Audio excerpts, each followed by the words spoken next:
கருதுகிறேன். இந்த நிதிநிலை அறிக்கை என்பது அனைத்து சமூகத்தின் அனைத்து தரப்பினரையும் கலந்தாலோசித்து இந்த நிதிநிலை அறிக்கை இன்று சட்டமன்றத்தின் முன் மாண்புமிகு நிதியமைச்சர் அவர்களால் அறிமுகப்படுத்தப்பட்டது. தமிழ்நாடு முதலமைச்சருடைய எக்கனாமிக் அட்வைசரி கவுன்சில் என்று சொல்லக்கூடிய அந்த பொருளாதார அறிஞர்கள் இடம்பெற்றிருக்கும் அந்த குழுவில் இருக்கக்கூடிய அறிஞர்கள், புகழ்பெற்ற பொருளாதார அறிஞர்கள் திரு ரகுராம் ராஜன், திரு அரவிந்த் சுப்பிரமணியம், ஜான் ரேஸ் மட்டுமின்றி நோபல் பரிசு பெற்ற எஸ்தர் டெஃப்லோ உட்பட்ட அனைத்து பொருளாதார அறிஞர்கள் அவர்களிடம் கலந்தாலோசிக்கப்பட்டது. உலக புகழ்பெற்ற பொருளாதார அறிஞர்களிலிருந்து ஊராட்சி ஒன்றிய பெருந்தலைவர்கள் வரை ஆலோசனை நடத்தப்பட்டது.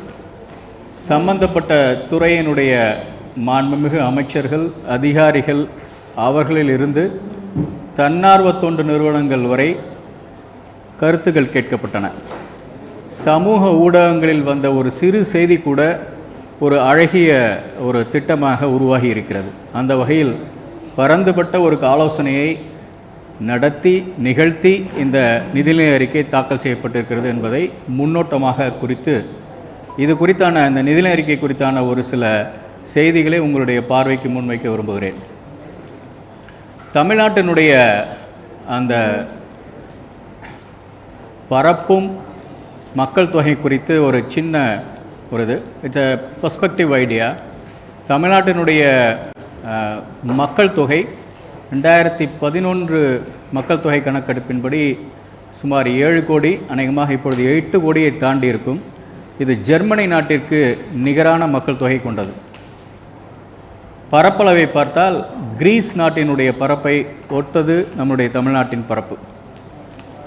நம்முடைய பொருளாதாரத்தின் அந்த அளவை பார்த்தால் அது ஃபின்லாந்து, பவர் பர்ச்சேசிங் பேரிட்டி உட்பட அந்த அளவுகளின்படி பார்த்தால் நெதர்லாண்ட்ஸை ஒட்டியது. நம்முடைய நாட்டை எடுத்துக்கொண்டால் 6% மக்கள் தொகை, 4% பரப்பளவு. ஆனால் நாம் நாட்டினுடைய பொருளாதாரத்திற்கு கொடுக்கும் பங்களிப்பு 9%. நம்முடைய பொருளாதாரம் எப்படி வளர்ந்து வருகிறது என்பது குறித்தான ஒரு சிறு இது. 2020-21 கோவிட் பெருந்தொற்று அதிகமாக இருந்த காலம். அந்த காலத்திலேயே நாம் தேசிய சராசரியை விட அதிகமாக வளர்ந்தோம். தொடர்ந்து நாம் வளர்ந்து கொண்டிருக்கிறோம். தொடர்ச்சியாக தேசிய சராசரியை விட தமிழ்நாட்டின் பொருளாதாரம் அதிகமாக வளர்ந்து கொண்டிருக்கிறது என்பதை காட்டும் படம். நிதி பற்றாக்குறை, ஃபிஸ்கல் டெபிசிட் தொடர்ச்சியாக குறைந்து கொண்டிருக்கிறது. நம்மளுடைய ஃபிஸ்கல் ரெஸ்பான்சிபிலிட்டி ஆக்ட் படி 3% என்பது குறியீடு. அந்த 3% குறியீடை 25-26 நிதியாண்டில் நாம் எட்டுவோம் என்பதற்கான ஒரு எப்பொழுதுமே ஏன் இவ்வளவு கடன் வாங்குகிறோம் என்பது குறித்தான கேள்விகள் வரும். கடன் வாங்குவது என்பது அப்சல்யூட் நம்பரில் பார்க்காமல் பொருளாதாரத்தின் அளவை உட்பட்டு நாம் பார்ப்பது பொருளாதார வல்லுநர்களுடைய ஒரு கருத்து. அந்த வகையில் நம்முடைய பொருளாதாரம் எவ்வளவு பெரிதாக இருக்கிறது, அதற்கேற்ப நாம் கடனை வாங்குகிறோமா என்பத கேள்வியை பல நேரம் பொருளாதார வல்லுநர்கள் வைப்பார்கள். அதற்கான பதிலை எதிர்பார்ப்பார்கள். நம்முடைய பொருளாதாரம் வளர்ந்து வருகிறது. வளர்ந்து வரும் பொருளாதாரத்தில் 28% கீழ் நீங்கள் கடன், ஒரு மாநிலம் கடன் வாங்கக்கூடும், வாங்கினால் டெட் சஸ்டைனபிலிட்டி இருக்கும் என்று நிதிக்குழு பரிந்துரைக்கிறது. அந்த நிதிக்குழுவின் பரிந்துரைக்கு கீழாக, குறைவாக, அந்த வரம்புக்குள் தான் நம்மளுடைய கடன் வாங்கும் அளவு இருக்கிறது என்பதை எடுத்துக்காட்டும் அளவு இந்த 25-26 ஆண்டு 26% என்ற அளவில், நம்முடைய பொருளாதாரத்தில் 26% என்ற அளவில் நாம் நம்முடைய டெட் டு ஜிடிபி அந்த இது இருக்கும் என்று இந்த குறிப்பான இந்த இது செய்தி தெரிகிறது. நம்முடைய வருவாய் பற்றாக்குறை உங்களுக்கு அனைவருக்கும் தெரிந்திருக்கும். நம்முடைய வருவாய் வரவினங்களுக்கும் செலவினங்களுக்கும் உள்ள இடைவெளி அது எப்படி குறைந்து கொண்டிருக்கிறது என்று கோவிட் நேரத்தில் அதிகமாக இருந்தது. எல்லா மாநிலங்களும், நாடு உட்பட அத்தனையுமே ரெவென்யூ டெபிசிட் அதிகமாக இருந்தது. அது குறைந்து கொண்டே வந்து 25-26 ஆண்டு 1.17% இருக்கும். கணக்கில் பார்த்தீங்கன்னா 2024-25 ஆண்டு சென்ற வருடம் நாம் நிதிநிலை அறிக்கை தாக்கல் செய்த போது 49,000 கோடி வருவாய் பற்றாக்குறையாக இருக்கும் என்று மதிப்பிடப்பட்டு இந்த வருடமே நாம் 3,000 கோடி குறைத்திருக்கிறோம். அடுத்த வருடம் இது 41,000 கோடி அளவிற்கு இது குறையும். அந்த அளவுக்கு நம்மால் நிதி மேலாண்மை செய்ய முடிந்திருக்கிறது என்பது இதில் குறிப்பிடத்தக்க விஷயம். கூட இன்னும் சொல்ல வேண்டுமென்றால், ஒன்றிய அரசிடமிருந்து நமக்கு வரவேண்டிய பல நலத்திட்ட உதவிகள் வராமலேயே நாம் 41,000 கோடி அளவிற்கு குறைத்திருக்கிறோம். வந்திருந்தால் இந்த வருவாய் பற்றாக்குறையை இன்னும் குறைத்திருக்க முடியும் என்பது எங்களுடைய துணிவு. இது மிக முக்கியமான ஒரு செய்தி.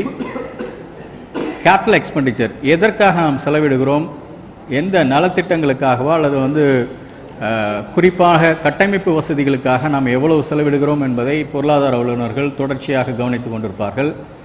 இந்த வருடம் அது 46,000 கோடி இருக்கும். அடுத்த வருடம் is quite an ambitious target 57,000 crore அளவிற்கு நாங்கள் இதில் அந்த மூலதன செலவுகள் செய்ய முடியும் என்ற நம்பிக்கை எங்களுக்கு இருக்கிறது. இந்த நிதிநிலை அறிக்கையிலும் நிறைய திட்டங்கள், கட்டமைப்பு திட்டங்கள் அறிவிக்கப்பட்டிருக்கின்றன. இந்த வருடம் தொடங்கி அது நடக்கும்போது இந்த உயர் அளவை எட்ட முடியும் என்ற நம்பிக்கை எங்களுக்கு இருக்கிறது.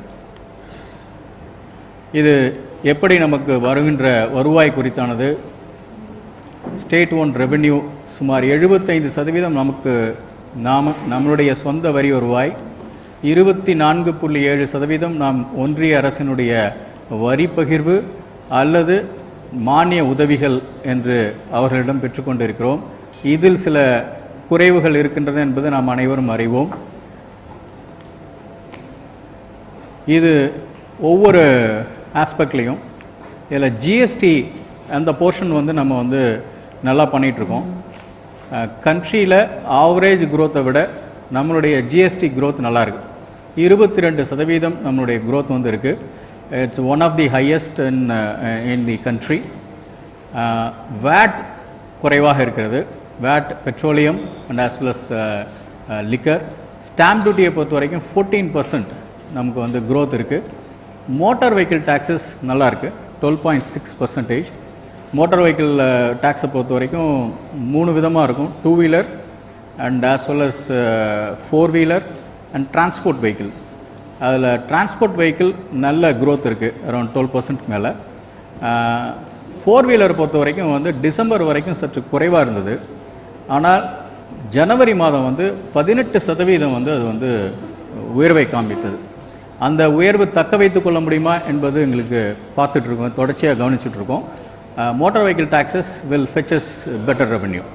So this is the overall picture, and our SOTR, we are doing extremely well in GST, IGST settlement. We are one of the topmost in the country as far as the GST collections are concerned.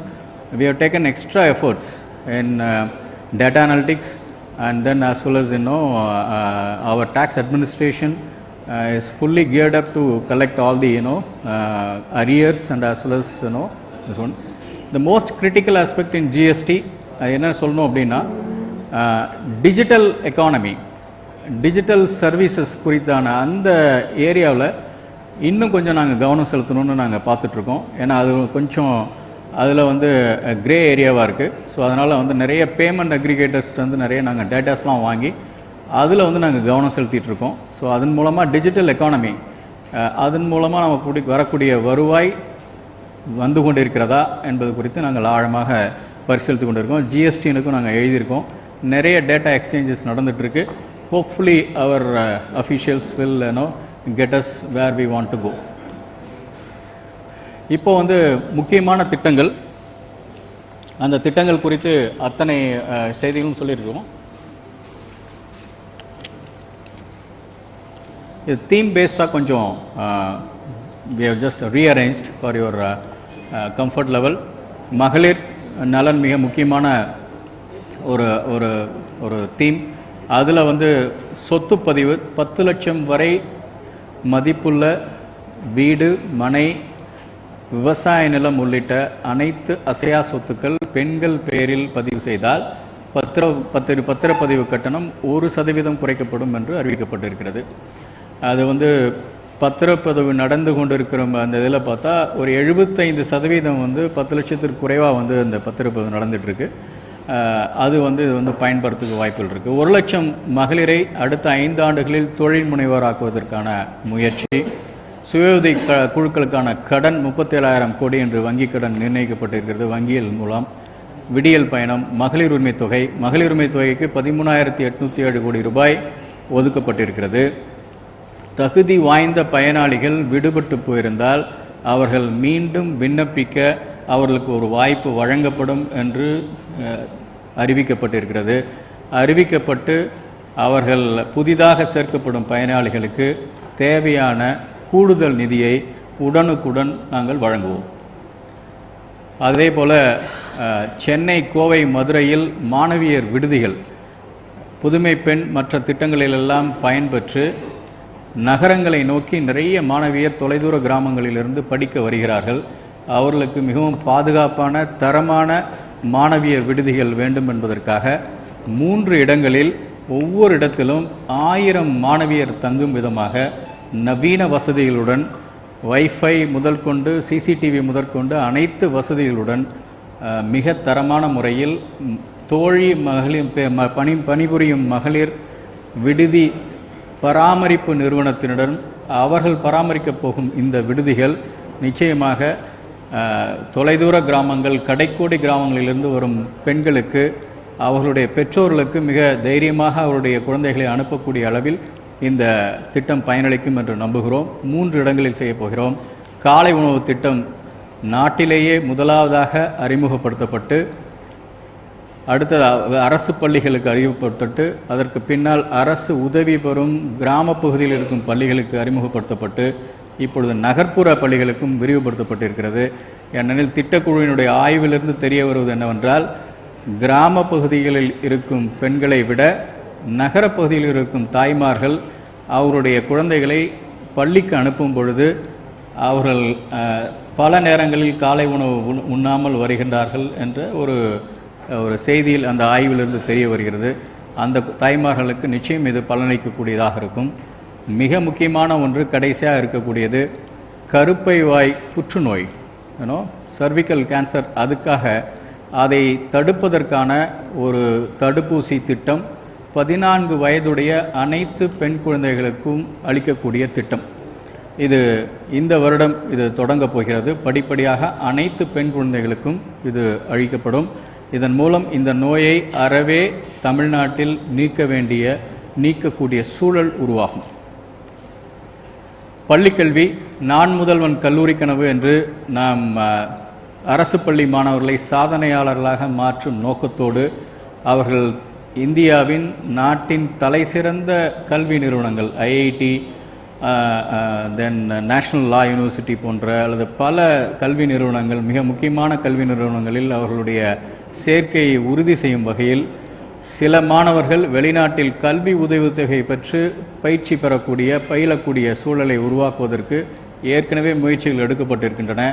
அதை விரிவாக்கம் செய்து தமிழ்நாட்டில் இருக்கும் 388 ஊராட்சி ஒன்றியங்கள் உட்பட அனைத்து பகுதிகளிலும் 500 பள்ளிகளை தேர்ந்தெடுத்து அந்த பள்ளிகள் மூலமாக அருகில் உள்ள பள்ளிகளில் உள்ள மாணவர்களுக்கும் இதை கொண்டு போய் சேர்க்கும் வகையில் ஒவ்வொரு வருடமும் குறைந்தது 2000 மாணவர்கள் தலைசிறந்த பள்ளிகளில், தலைசிறந்த கல்வி நிறுவனங்களில் அரசு பள்ளி மாணவர்கள் சாதனையாளர்களாக தங்களுடைய காலடி படத்தை எடுத்து வைக்க முடியும் என்று இந்த அரசு நம்புகிறது.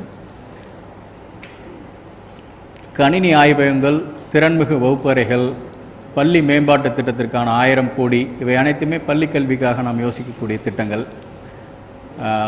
மதுரையில் கலைஞர் நூலகம், இதுவரை 15 லட்சம் வாசகர்கள் அங்கு வந்து சென்று பயன்படுத்தியிருக்கிறார்கள். அந்த வெற்றியை தொடர்ந்து அதுபோன்ற அறிவு திருக்கோவில்கள் கோவையிலும் திருச்சியிலும் கட்டப்பட்டு வருகின்றன. அதை பறந்துபட்டு இன்னும் எடுத்து செல்ல வேண்டும் என்பதற்காக சேலம், கடலூர், திருநெல்வேலி இவை அனைத்துமே மிக கவனமாக பார்த்து தேர்ந்தெடுத்த இடங்கள். எங்கெங்கெல்லாம் போட்டித் தேர்வுக்கு அதிகம் பேர் பயனடைவார்களோ அந்த இடங்களுக்கு இதை சென்றால் பயனுள்ளதாக இருக்கும் என்று சேலம், தருமபுரி, கிருஷ்ணகிரி, நாமக்கல் இந்த பகுதிகளுக்காக சேலம், அதே போல் கடலூர், அதே போல் திருநெல்வேலி, இந்த புதிதான இந்த இடம். கடைசியாக இருக்கும் அந்த பழங்குடியினர் பகுதி, இதுதான் ஒரு சமூக ஊடகத்தில் வந்த செய்தி. பழங்குடியினர் அதிகம் வசிக்கும் மலைப்பகுதியில் உயர்கல்வி பயிர்வதற்கான உயர்நிலைப் பள்ளியும் மேல்நிலைப் பள்ளியும் இல்லாததால் மாணவர்கள் இடைநின்று போகின்றார்கள் என்று வெளிவந்த ஒரு செய்தியின் அடிப்படையில், நாங்கள் செய்த ஆய்வின் அடிப்படையில் இப்பொழுது 14 உயர்நிலைப் பள்ளிகளை மேல்நிலைப் பள்ளிகளாக நாம் தரம் உயர்த்தியிருக்கிறோம். உயர்கல்விக்கு இந்த ஆண்டு அதிக முக்கியத்துவம் கொடுத்திருப்பதை அனைத்து இதழிய நண்பர்கள் அத்தனை பேரும் அறிவீர்கள்.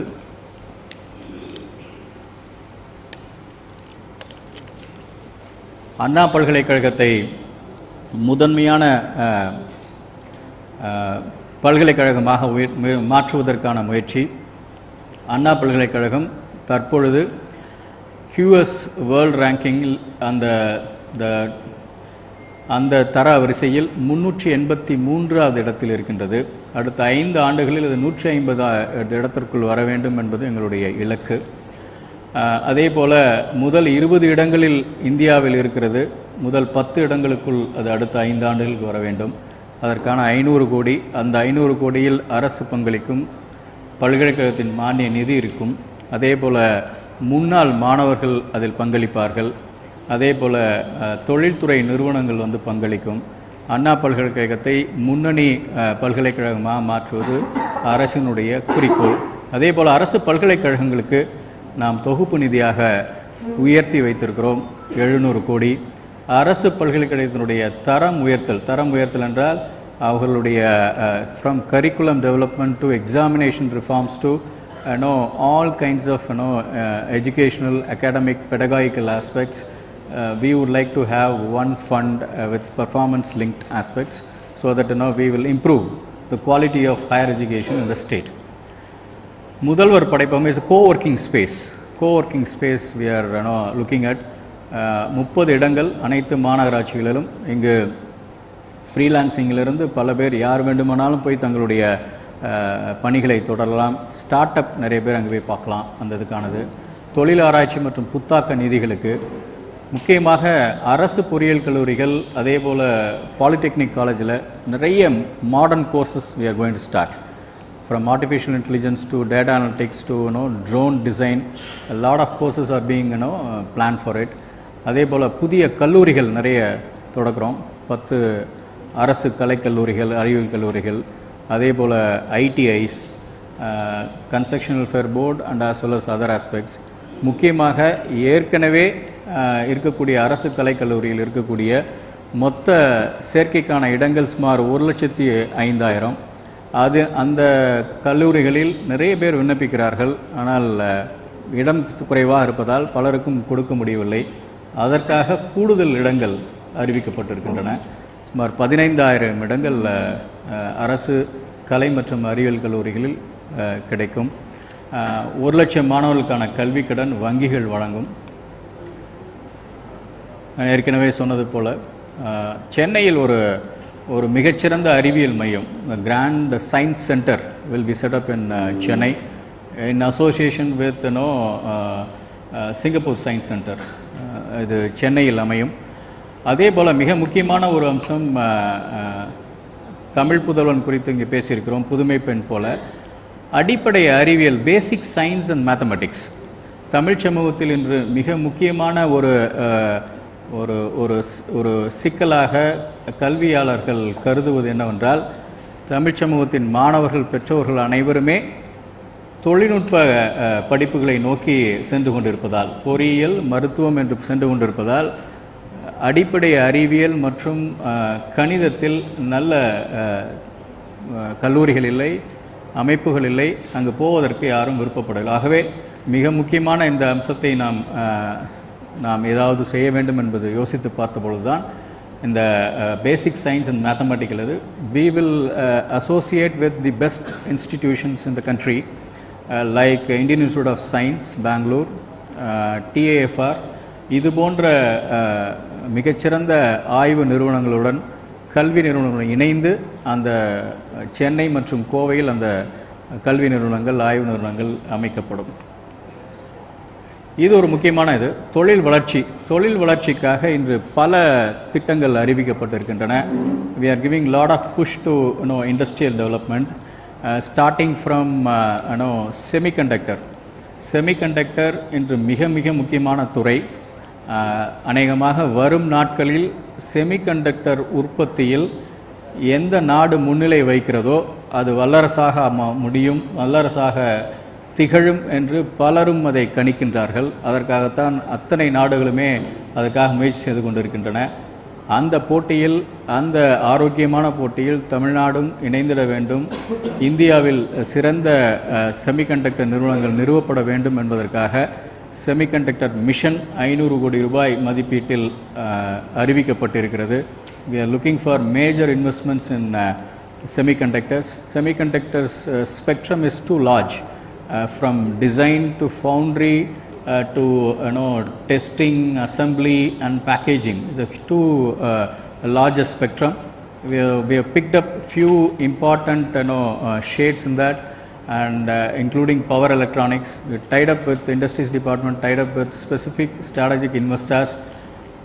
The most critical thing is that we are going to locate it in Coimbatore, which is known for foundry, which is known for entrepreneurship.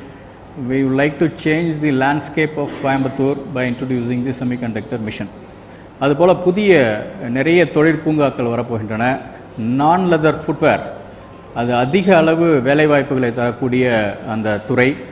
ஒவ்வொரு யூனிட்டும் தமிழ்நாட்டின் பொருளாதாரத்தில் பின்தங்கிய பகுதியில் அமைக்கப்பட்ட ஒவ்வொரு அந்த உற்பத்தி நிலையங்களும் 10,000 15,000 பேருக்கு வேலைவாய்ப்புகளை தருகின்றன. பெரம்பலூர், அரியலூர், ராணிப்பேட்டை, செய்யார், சிவகங்கை, புதுக்கோட்டை இது போன்ற இடங்களிலெல்லாம் அமைக்கப்பட்டவை. ஒவ்வொன்றும் குறைந்தது 10,000 20,000 பேருக்கு வேலைவாய்ப்புகள் கிடைக்கின்றன. 80% ஊரக பகுதிகளை சார்ந்த பெண்கள்.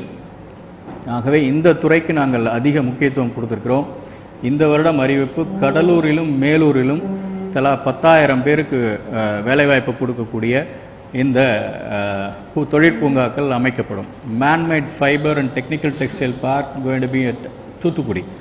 ஸோ ஒவ்வொரு துறையும் பார்த்து சொல்கிறோம். முக்கியமான இதில் அம்சம் அதே போல் சிட்கோ அமைக்கக்கூடிய தொழிற்பேட்டைகள், அதுவும் இங்கு குறிப்பிடப்பட்டிருக்கின்றன 9 இடங்களில். அதனுடைய தி லொக்கேஷன்ஸ் அதில் பார்த்தீங்க அப்படின்னா தமிழ்நாட்டில் பரவலாக இது அந்த வளர்ச்சி இருக்க வேண்டிய அந்த நோக்கத்தில் இங்கு அமைக்கப்பட்டிருக்கின்றன. தமிழ்நாட்டில் பல இடங்களில் இந்த தொழிற்பூங்காக்கள், தொழிற்பேட்டைகள் அமையும். இந்த வரவு செலவு திட்ட அறிக்கையில் குறிப்பிடப்பட்டிருக்கக்கூடிய தொழிற்பூங்காக்கள், தொழிற்பேட்டைகள், அதே போல தகவல் தொழில்நுட்ப பூங்காக்கள் மூலமாக இந்த வரவு செலவு திட்ட அறிக்கையில் குறிப்பிடப்பட்ட அந்த திட்டங்கள் மூலமாக மட்டும் 80,000 பேருக்கு வேலைவாய்ப்புகள் கிடைக்கப் போகின்றன. ஆகவே அதிக வேலைவாய்ப்புகளை அள்ளித்தரும் மிக முக்கியமான துறைகளில் நாம் தொழிற்சாலைகளை, தொழிற்பூங்காக்களை தமிழ்நாடெங்கும் நிறுவுவதற்கு திட்டமிட்டு இதை அறிவித்திருக்கிறோம். இது மிக முக்கியமானது. சன்ரைஸ் செக்டார்ஸ்,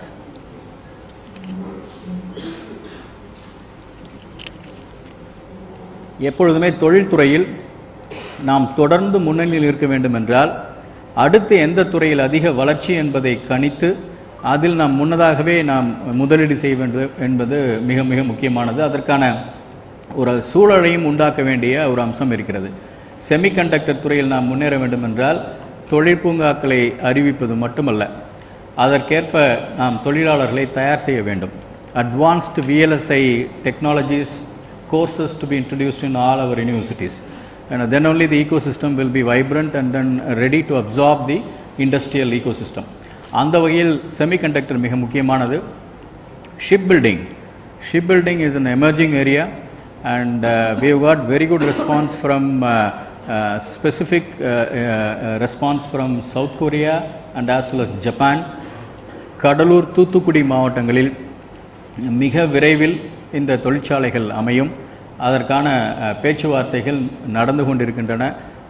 அது கடலூர் மண்டலத்திலும் தூத்துக்குடியிலும் மிக பெரிய அளவிற்கு நிறைய வேலைவாய்ப்புகளை உருவாக்குவதற்கு வாய்ப்புகள் உண்டு. செயற்கை இழை, man-made fiber and technical textile is an emerging area.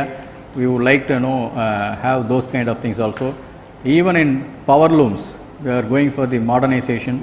அதுவும் மிக முக்கியமானது. Biosciences park again very critical, near to Chennai we will do it. And space tech, நம் தமிழ்நாட்டில் நம்முடைய ஸ்டார்ட் அப் மிஷன் மூலமாக மானிய உதவி பெற்ற பல ஸ்பேஸ் டெக் நிறுவனங்கள் உலகளவில் மிக சிறப்பாக செயல்பட்டு கொண்டிருக்கின்றன. அந்த ஏரியாவை வந்து பண்ணணும் அப்படிங்கிறதுக்காக அந்த ஸ்பேஸ் டெக் ஃபண்ட் பார்க்குறோம். அதில் நிறைய டெஸ்டிங் ஃபெசிலிட்டிஸ் ஏற்பாடு பண்ணோம். அதற்கான முயற்சிகளையும் நம்ம இறங்க போகிறோம். அதே மாதிரி AVGC, animation, visual graphics and இந்த கேமிங்ஸ் எஃபெக்ட்ஸ், அதுவும் வந்து ரொம்ப முக்கியமானது. Animation, visual effects, gaming and comic, இதுலேயும் மிக முக்கியமாக தமிழ்நாட்டில் வந்து நம்ம நிறைய பண்ணுறதுக்கான வாய்ப்புகள் உண்டு. அதுக்காக சென்டர் ஆஃப் எக்ஸலன்ஸ் ஒன்று கிரியேட் பண்ண போகிறோம். ஸோ ஒரு சன்ரைஸ் செக்டார்ஸில் நம்ம வந்து தொடர்ந்து நம்ம முன்னணியில் இருக்க வேண்டியிருக்கிறது. ஏனெனில் அப்பொழுதுதான் நாம் தொடர்ச்சியாக நம்முடைய முன்னணியை, வெற்றியை தக்க வைத்து கொள்ள முடியும்.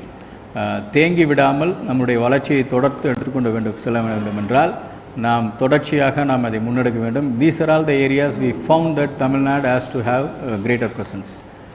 தொழில் வளர்ச்சி, ஒசூரில் ஒரு knowledge corridor, centre of excellence for pump motor, அதே போல் புத்தொழிலுக்கான இது, புதிய தொழிற்பூக்காக்கள், இதெல்லாமே நம்ம வந்து பிளான் பண்ணிகிட்ருக்கோம்.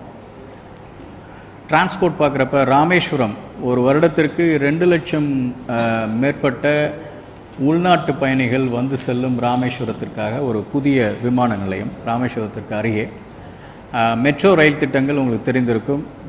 பல திட்டங்கள் குறித்தான அந்த விரிவான அறிக்கைகள் மெட்ரோ ரயில் நிறுவனத்திடமிருந்து அரசிற்கு பெறப்பட்டுள்ளன. அதை கவனமாக ஆராய்ந்து மிக விரைவில் நாங்கள் ஒன்றிய அரசுக்கு அனுப்புவோம்.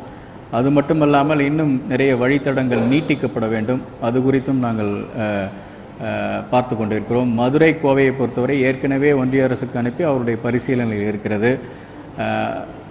RRTS, the high speed railway, Delhi operates between Delhi and Meerut. So we are looking at same RRTS. இது மிக முக்கியமான ஒன்று. ஏனெனில் சென்னைக்கு இன்றளவும் திண்டிவனம், விழுப்புரத்திலிருந்து தினந்தோறும் வந்து செல்லும் நபர்களுடைய எண்ணிக்கை அதிகம். அரக்கோணம், வேலூரிலிருந்து இதே சென்னை தலைமைச் செயலகத்துக்கு வந்து செல்லும் நபர்களுடைய எண்ணிக்கை அதிகம். அந்த வகையில் நாம் ஒரு ஹைஸ்பீட் ரயில்வே எடுத்து சென்றால் இது நவீனமாகவும் எதிர்கால திட்டமிடலுக்கும் மிக முக்கியமானதாக இருக்கும் என்பதால் it's a budget which is looking for the future. அந்த வகையில் இது நாம் அதற்கான விரிவான சாத்தியக்கூறுகளை நாம் ஆராயப் போகிறோம். புதிய பேருந்துகள், புதிய மின் பேருந்துகள், we are looking at less polluting ones, so CNG conversion and Gindi and Vannarapettai, the multimodal integration. Some places ரோப்வேக்காக வந்து நேஷனல் ஹைவேஸ் அத்தாரிட்டியில் தனியாக கார்பரேஷன்ஸே இருக்குது. பல இடங்களில் வந்து கேதார்நாத் இந்த மாதிரி இடங்கள்லாம் நிறைய பண்ணுறாங்க. ஸோ அதனால் வந்து இதுவும் நம்ம யோசிச்சுட்ருக்கோம். கொடைக்கானல், நீலகிரி, மகாபலிபுரத்தில் இதை வந்து பண்ண முடியுமா அப்படின்னு. Chennai metro rail will undertake the feasibility study for that. உள்கட்டமைப்புகளுக்கு மிக மிக முக்கியத்துவம் கொடுத்துருக்குறோம். It's a very delicate balanced budget, both in terms of welfare schemes and as a huge push for the infrastructure, for the you can just note down that for roads, so much funds are being pumped into, and high speed, the elevated corridor from Thiruvanmiyur to Uthandi, an industrial corridor from Oradam to Cheyyur, huge bypasses, and then from Karunguri to Punjeri to ease the traffic congestion from onward to Chennai. So these are all the major infrastructural projects which are we are going to take it up, which will really have multiplier effect on the economy. And the water, புதிய கூட்டு குடிநீர் திட்டங்கள்லாம் அறிவிக்கப்பட்டிருக்கின்றன. புதிய கூட்டு குடிநீர் திட்டம் 7 மாவட்டங்களுக்கு அறிவிக்கப்பட்டது. புதுக்கோட்டை, மயிலாடுதுறை, அதே போல் தென்காசி, தூத்துக்குடி, இது போன்ற மாவட்டங்களுக்கெல்லாம் அறிவிக்கப்பட்டது மட்டுமே ஒரு 5000 கோடி அளவிற்கான அந்த திட்டங்கள். ஏற்கனவே இருக்க கூட்டு குடிநீர் திட்டங்களை சற்று புதுப்பித்தால் இன்னும் சரியாக இருக்கும் என்றது. மிக முக்கியமானது சென்னைக்கு 6வது நீர்த்தேக்கம் கோவளம் உப வடிநிலத்தில் கிட்டத்தட்ட ஒரு 3000 ஏக்கர் பரப்பளவில் நாம் 170 MLD குடிநீரை சென்னைக்கு தரத்தக்க ஒரு புதிய நீர்த்தேக்கம் 350 கோடி ரூபாய் மதிப்பீட்டில் அது உடனடியாக எடுத்துக்கொள்ளப்படும். இந்த சென்னை முதன்மை சுற்றுக்குழாய் திட்டமும் மிக முக்கியமானது. சென்னை பல்வேறு பகுதிகளாக பிரிக்கப்பட்டு ஒவ்வொரு பகுதியிலுமிருந்து வரக்கூடிய கிடைக்கக்கூடிய நீரை, நீர்த்தேக்கங்கள், மழைநீர் இவற்றையெல்லாம் சேகரித்து பகிர்மானம் செய்து அனைத்து வீடுகளுக்கும் நாம் குடிநீரை விநியோகம் செய்து கொண்டிருக்கிறோம். ஆனால் ஒரு இடத்தில் கிடைக்கக்கூடிய உபரி நீரை மற்றொரு இடத்தில் பயன்படுத்துவதற்கு சற்று தடைகள் இருக்கின்றன. இந்த திட்டத்தின் மூலமாக அது நீக்கப்பட்டு முறையான சீரான குடிநீர் விநியோகம் ஏற்படுவதற்கான வாய்ப்புகள் உண்டு. அந்த திட்டத்தை எடுக்கப் போகிறோம். விளிம்பு நிலை மக்கள், நீங்கள் ஏற்கனவே குறிப்பிட்டதை போல பார்த்திருப்பீர்கள், 3ஆம் பாலினத்தவர்கள்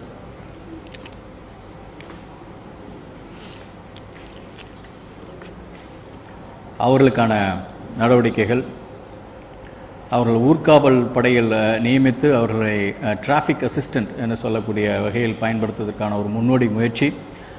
அன்புச்சோலை என்ற மூத்த குடிமக்கள் 2 பெற்றோரையும் இழந்த குழந்தைகள் என்று முதல் கட்டமாக எங்களுக்கு தெரிய வந்திருக்கக்கூடிய 50,000 குடும்பங்களை சார்ந்த அந்த குழந்தைகளுக்கு அவருடைய கல்வி இடைநிற்றல் இல்லாமல் அவர்களுக்கு பயிற்றுவிக்க, அந்த தாயும் தந்தையும் இழந்த குழந்தைகளுக்கு தாயுமானவராக அரசு செயல்பட வேண்டும் என்ற நோக்கத்தில் அந்த திட்டம் அறிவிக்கப்பட்டிருக்கிறது.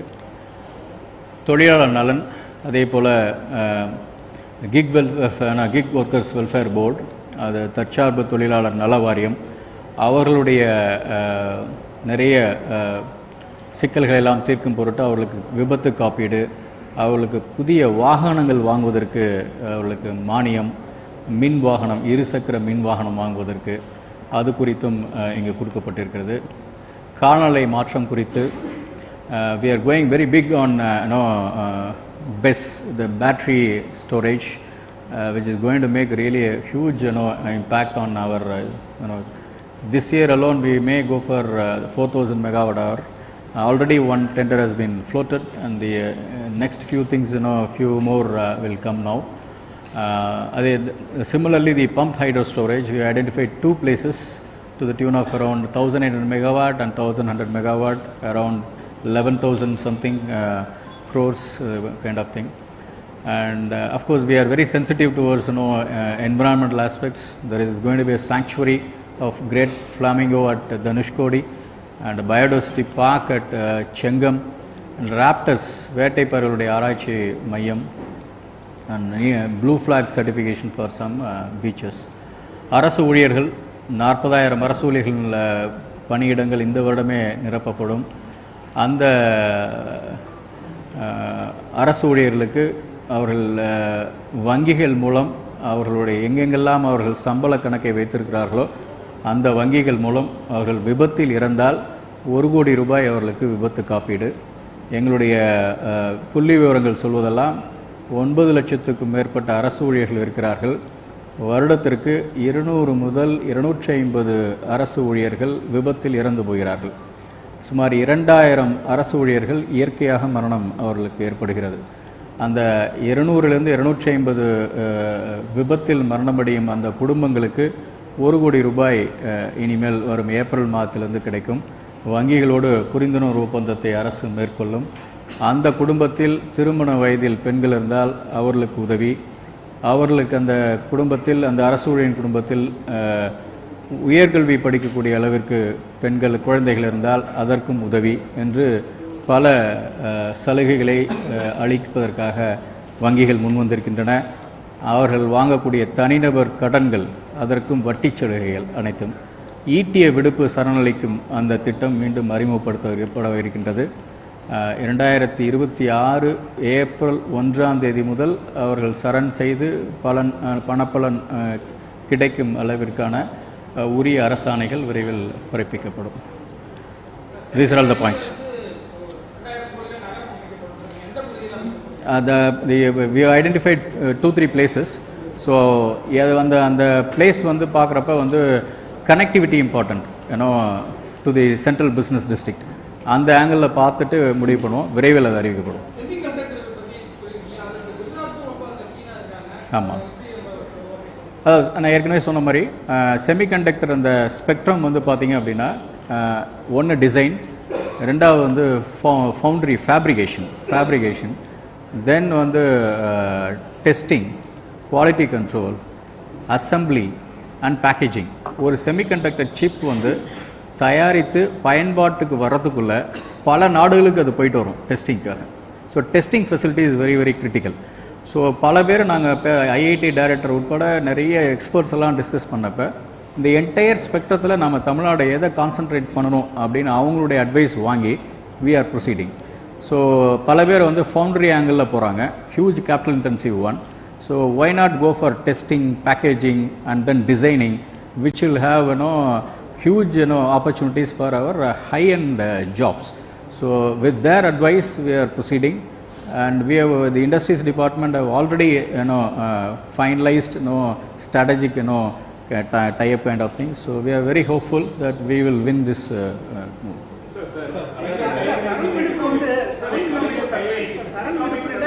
Indicated 12% growth has to be achieved every year to reach $1 trillion.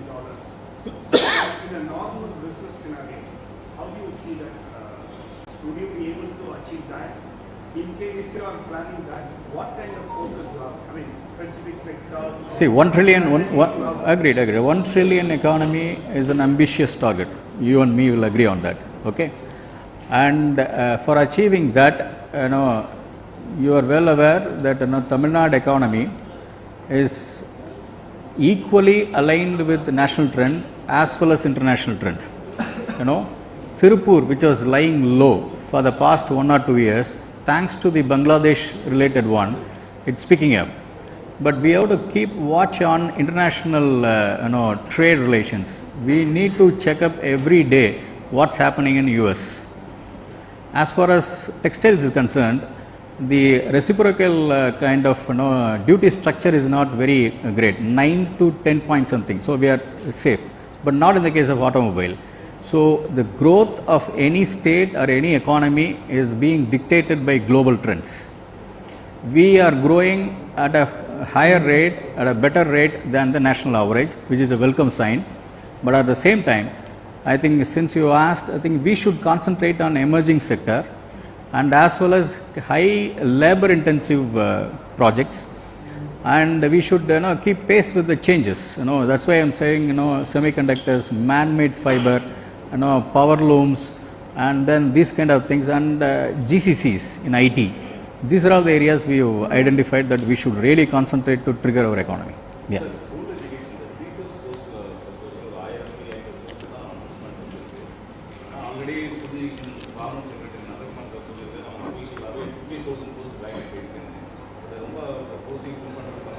அந்த துறையிலிருந்து எங்களுக்கு வந்த இது டிஆர்பிக்கு கொடுத்தது. மறுபடியும் வேகன்சிஸ் எவ்வளோ இருக்குன்னு பார்த்துட்டு தேவைப்பட்டால் நம்ம வந்து அந்த துறையோட கலந்து ஆலோசிச்சுட்டு நம்ம இது பண்ணலாம்.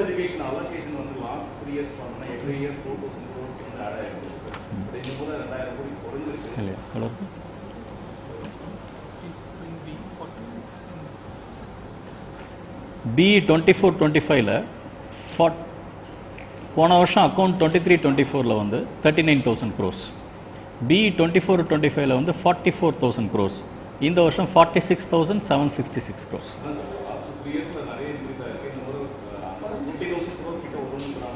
இல்லைங்க, நீங்கள் நான் சொல்லலை, 44,000 கோடி போன வருஷம், இந்த வருஷம் 46,750, 2,000 கோடி அதிகமாக இருக்கேன்.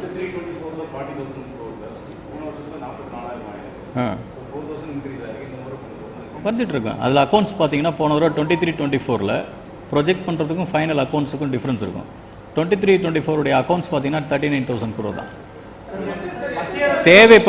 தேவைப்பட்ட தொகை இது வந்து நிதியை வந்து தயார். உங்களுடைய கேள்விக்கான பதில், ஒன்றிய அரசு 2,152 கோடியை தராவிட்டாலும் அந்த நிதியையும் தரத்துக்கு நாங்கள் வந்து முயற்சி பண்ணி எந்த விதமான தடை இல்லாமல் வந்து பள்ளிக்கல்வி திருப்பி வந்துட்டோம். எல்லாத்துக்கும் ப்ரொவைட் பண்ணிடுவோம், எந்த விதமான இதுவும் இல்லாமல் தொடர்ச்சியாக வந்து பண்ணிட்டோம். ஆமாம்.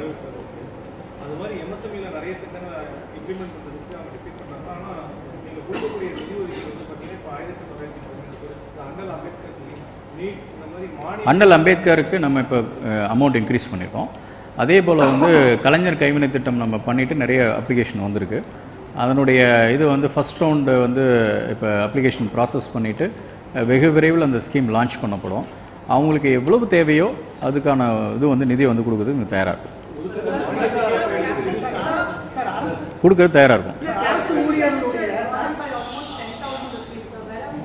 Which one? 10,000 crore rupees that we have.